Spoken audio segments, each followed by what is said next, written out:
ছোটোবেলা যখন খেলতাম বড় ভাইদের সাথে যখন খেলতাম তখন আমার মনে আছে একটা না 3টা বছর আমি একটা না ফিল্ডিং করছি। স্টাম্প নিয়ে যেতাম, ব্যাট নিয়ে মাঠে যেতাম, বড় ভাইদের আদেশ সবসময় শুনতাম। 3-4 বছর ফিল্ডিংই করছি, ব্যাটিং পাই নাই কোনো দিন। একটা স্মৃতি আমার এখন পর্যন্ত মনে আছে, এই স্মৃতিটা আমি আমার পার্সোনাল ডায়েরিতেও লিখে রাখছি।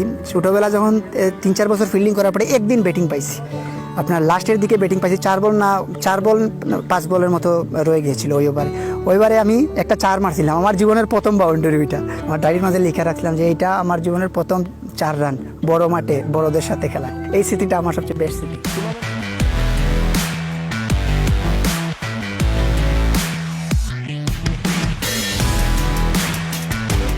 টেনিসে নতুন যারা খেলতে আসতে চায় তাদের জন্য এটা ক্যারিয়ার হিসেবে কতটা গুরুত্বপূর্ণ আপনার কাছে কি মনে হয়? অবশ্যই একজন মানুষ আসলে পেশা হিসাবে টেনিস ক্রিকেটকে ওখানে নিতে পারে।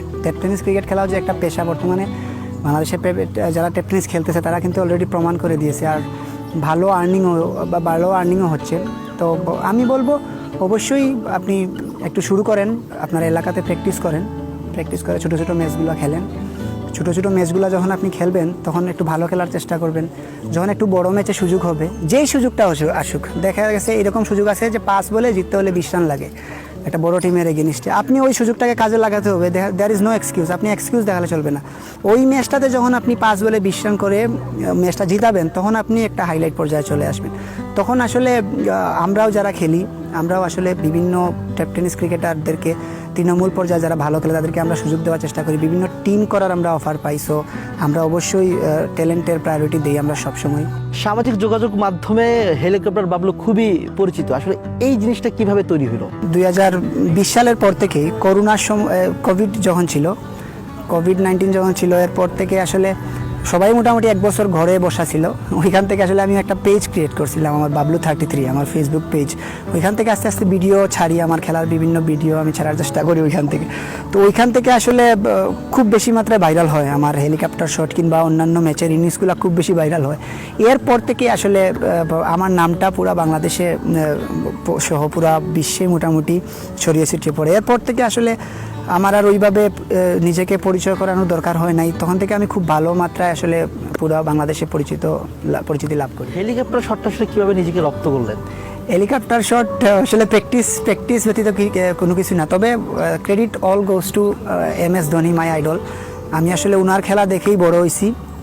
ওনার শটগুলা, ওনার ইয়েগুলো আমার খুব ভালো লাগতো। ওইখান থেকে আসলে হেলিকপ্টার শট শিখা। মহেন্দ্র সিং ধোনির সাথে দেখা করার ইচ্ছা আছে কিনা?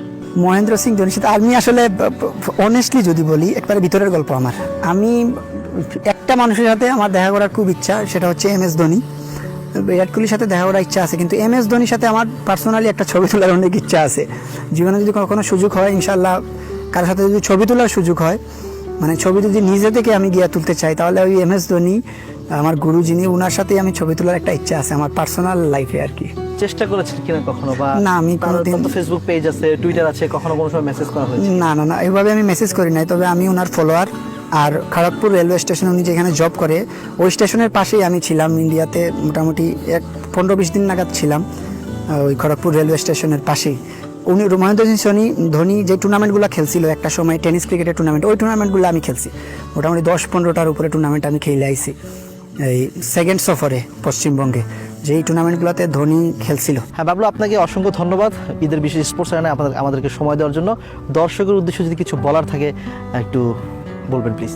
দর্শকের উদ্দেশ্যে এটাই বলবো, যারা আমার শুভাকাঙ্ক্ষী রয়েছেন তারা আমার জন্য দোয়া করবেন। আর যারা টেনিস ক্রিকেট খেলতে চান, ইনশাল্লাহ প্র্যাকটিসটা শুরু করে ফেলুন এবং মনটাকে ফ্রেশ রাখবেন। দেখবেন ইনশাল্লাহ আল্লাহ তাআলা আপনাকে একটা ভালো জায়গায় এনে দিয়েছে এবং ভালো জায়গায় আপনি খেলতে পারতেছেন। আর দর্শক সবাইকে পবিত্র ঈদুল আজহার শুভেচ্ছা রইল।